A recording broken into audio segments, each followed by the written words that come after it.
आ जाओ भाई, फिर लठ बरसा लो हमारे ऊपर, आ जाओ भाई फिर लठ बरसा लो हमारे ऊपर। आंसू गैस के गोले वो इस तरीके से फेंक रहे हैं जैसे पाकिस्तान में फेंक रहे हो। તમે જોઈ શકો છો જે પ્રમાણે હાલ અમારી સેક્ટરીની ટીમ જે જંતર મંતરમાં પહોંચી છે તમને આ નજારો બતાવું છું જંતર મંતરમાં જ્યાં હાલ પ્રોટેસ્ટ ચાલુ છે। અહીંયા કાલે જે પ્રમાણે લાઠી ચાર્જ કરવામાં આવેલો હતો જેમાં ઘણા બધા લોકો ઘાયલ થયેલા છે। તમે જોઈ શકો છો એ લોકો અહીંયા જ બેસેલા છે, કોઈના પગ ઉપર લાગેલું છે। અહીંયા લોકો એન્જિન પણ ઘણા ખૂબ ખરાબ રીતે થયેલા છે।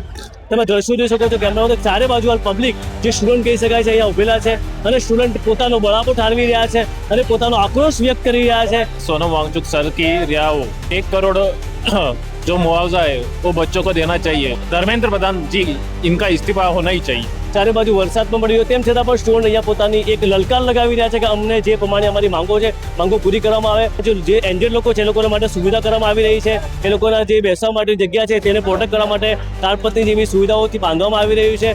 आज ये नौजवान बैठे हैं, ये अब भी कह रहे हैं आ जाओ भाई फिर लठ बरसा लो हमारे ऊपर, आ जाओ भाई फिर लठ बरसा लो हमारे ऊपर। માર ખાધા પછી કહેવાય ને છે કે રેડા બની ગયા છે, રેડા નથી બન્યા। એમને હવે પોતાની જિમ્મેદારીનો અહેસાસ કરાવવા માંગે છે। मतलब शिक्षा की क्रांति है जो देश में अनपढ़ सरकार जिस तरीके से बर्ताव कर रही है छात्रों पे लाठियां चलाने के। आंसू गैस के गोले वो इस तरीके से फेंक रहे हैं जैसे पाकिस्तान में फेंक रहे हो कि किसको लग रहा है, उन्हें उस चीज से कोई मतलब नहीं। આ સ્ટુડન્ટ દેશનું યુવા ધન અહીંયા જમા થયેલું છે। માત્ર ને માત્ર એક જ મુદ્દો છે કે સિસ્ટમ એજ્યુકેશન સિસ્ટમને સુધારવામાં આવે। જો એજ્યુકેશન સિસ્ટમ નહીં સુધરે તો પછી આ અવારનવાર આવી ઘટનાઓ બનતી રહે। તમે જોઈ શકો છો જે પ્રમાણે હાલ અમારી સેક્ટરીની ટીમ જે જંતર મંતરમાં પહોંચી છે તમને આ નજારો બતાવું છું જંતર મંતરમાં જ્યાં હાલ પ્રોટેસ્ટ ચાલુ છે। અમારા કેમેરામાં તમે દ્રશ્યો બતાવશે તમારા સામે હાલ જે પ્રમાણે જે યુવાઓ ઉભેલા છે, જે પ્રોટેસ્ટમાં ઉભેલા છે, આ બધું તમે જોઈ શકો છો પ્રમાણે પ્રોટેસ્ટમાં ઉભેલા છે। અને અહીંયા કાલે જે પ્રમાણે લાઠી ચાર્જ કરવામાં આવેલો હતો જેમાં ઘણા બધા લોકો ઘાયલ થયેલા છે। તમે જોઈ શકો છો એ લોકો અહીંયા જ બેસેલા છે, કોઈના પગ ઉપર લાગેલું છે। અહીંયા લોકો એન્જિન પણ ઘણા ખૂબ ખરાબ રીતે થયેલા છે। આ દ્રશ્યો જે તમને બતાવી રહ્યા છે આ દ્રશ્યો અહીંયા જંતર મંતરના છે જે પ્રમાણે કાલે પ્રોટેસ્ટ કરવામાં આવ્યું હતું અને 20 જુલાઈના જે આખા દેશભરમાંથી લોકો કામ કરવા અહીંયા આવેલા હતા, પ્રોટેસ્ટ માટે આવેલા હતા। અને હાલ જે જેમની કન્ડિશન તમે જોઈ શકો છો જેમને દરેક જગ્યા પર ખૂબ જ વાગેલું દેખાઈ રહ્યું છે, કોઈના પગ ઇન્જર્ડ છે, કોઈના માથામાં લાગેલું છે। આમ દરેક જગ્યા પર હાલ લોકો જે પ્રમાણે ઘાયલ થઈને અહીંયા બેસેલા છે। આના સિવાય ઘણા બધા ઘાયલ જે લોકો છે એ અલગ અલગ જગ્યા ઉપર દવાખાનામાં સ્થિત છે। તમે દ્રશ્યો જોઈ શકો છો કેમેરામાં ચારે બાજુ હાલ પબ્લિક જે સ્ટુડન્ટ કહી શકાય છે અહીંયા ઉભેલા છે અને સ્ટુડન્ટ પોતાનો બળાપો ઠાલવી રહ્યા છે અને પોતાનો આક્રોશ વ્યક્ત કરી રહ્યા છે। જે પ્રમાણે એમની માંગો હતી અત્યાર સુધીમાં કોઈ પણ માંગો એમની પૂરી થઈ નથી તેવું અહીંયા જાણવા મળી રહ્યું છે। હાલ પ્રોટેસ્ટની તમને જે ઘટના બતાવી રહ્યો છું આ ઘટના સીધી લાઈવ હાલ જંતર મંતર પરથી છે અને અહીંયા જે લોકો સ્ટુડન્ટ બેસેલા છે આપણે એમની સાથે વાત પણ કરશું કે કેમ એ લોકો અહીંયા આવેલા છે, શું છે અને કઈ રીતની ઘટના છે, આ કેટલા સમયથી આ પ્રોટેસ્ટ ચાલી રહ્યો છે, દરેક બાબતે આપણે લોકો ચર્ચા કરશું। जी क्या नाम है आपका? ऋषिकेश पावड़े। ऋषिकेश भाई कितने दिन से आप यहाँ बैठे हो और ये जो कर रहे हो उसकी वजह क्या है? मैं तो कल से यहाँ पे आया हूँ और मैं नीट पेपर के एग्जाम के जो लीक हो रहे हैं या पूरे एजुकेशन सिस्टम पे जो अभी हाल है उसके खिलाफ मैं यहाँ पे आया हूँ। कल से मैं प्रोटेस्ट पे बैठा हूँ। अभिजीत जिसमें आपकी जो कल की मांगे थी, मांगे कौन सी थी और मांगे अभी तक पूरी हुई है कि नहीं हुई?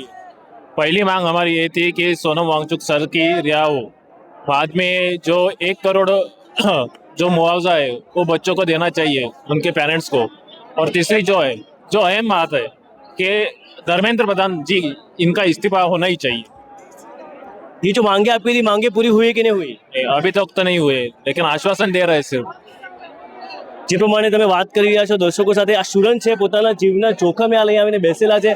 વરસાદનો માહોલ છે, ચારે બાજુ વરસાદ પણ પડ્યો તેમ છતાં પણ સ્ટુડન્ટ અહીંયા પોતાની એક લલકાર લગાવી રહ્યા છે કે અમને જે પ્રમાણે અમારી માંગો છે માંગો પૂરી કરવામાં આવે। હજુ સુધી એમની માંગો પૂરી નથી થઈ। હાલ જે પ્રમાણે અહીંયા જે એન્જિન લોકો છે એ લોકોના માટે સુવિધા કરવામાં આવી રહી છે, એ લોકોના જે બેસવા માટે જગ્યા છે તેને પ્રોટેક્ટ કરવા માટે તાડપત્રી જેવી સુવિધાઓથી બાંધવામાં આવી રહ્યું છે। હાલમાં જે તમામ ઘટના જે બની છે આ જંતર મંતર પર ઘટનાઓ બની રહી છે અને કાલે જે પ્રમાણે લાઠીચાર્જ થયો તેમાં ખૂબ જ લોકો ઘાયલ થયા છે। આપણે ઘાયલ લોકો સાથે પણ વાત કરવાની કોશિશ કરશું કે કઈ રીતે કાલે લાઠીચાર્જ કરવામાં આવેલો હતો અને શું ઘટના આખી બની હતી, કેમ આ બાબતે હજી સુધી કોઈ પણ જાતનું નિરાકરણ લેવામાં નથી આવ્યું। અમારા કેમેરામેન સાથે અમે જે પ્રમાણે હાલ વાત કરશું જે અહીંના જે સ્ટેજ પર आजकल जैसे बच्चों को चोट मारी गई थी, दिल्ली पुलिस के नौजवानों ने छोटे छोटे बच्चों को मारा है, ये बड़ी बुरी बात थी। आज ये नौजवान बैठे हैं, ये अब भी कह रहे हैं आ जाओ भाई फिर लठ बरसा लो हमारे ऊपर, आ जाओ भाई फिर लठ बरसाल हमारे ऊपर। માર ખાધા પછી કહેવાય ને છે કે રેડા બની ગયા છે, રેડા નથી બન્યા, એમને હવે પોતાની જિમ્મેદારીનો અહેસાસ કરાવવા માંગે છે કે તમે મારો, મેં રેડી છે માર ખાવા માટે।